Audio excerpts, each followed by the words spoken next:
Jake Figueroa and RJ Colonia, while LPU will be missing Julian Colanay, Joey Panghulan, Jordan Lopez, Jetro Reyes, CJ Alatica, Ken Kaduyak, Genesis Aviles, Rafael Garo, Nat Fuentes, John Caicio, and John Del Valenzuela.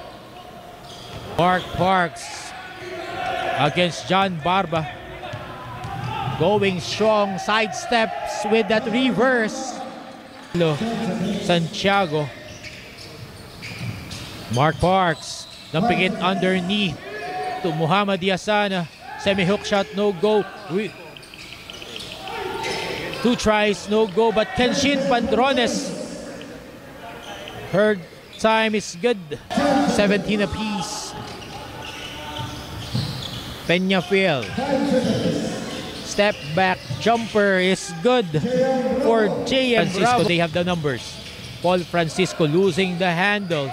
Peñafiel gives it to Kananan. Touch pass to Peñafiel. Joe Gulapa gives it to Paul Francisco. Persiano inside to Gulapa. Nice cut to the basket by the big man. For Tulabot, 5 seconds.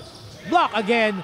Luis Reyes, 3-point shot to beat the shot clock. It's break. Gives it to Nat Tulabot against John Barba.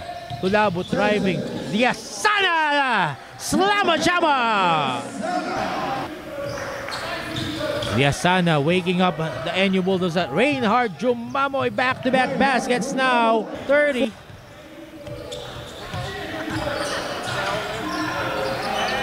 Guadagna, 3-point shot.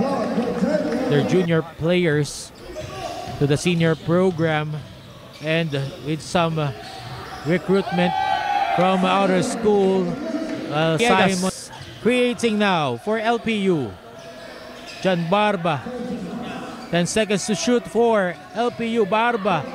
Corner 3 is good. Pamatay sunog. Galing sa Intramuros.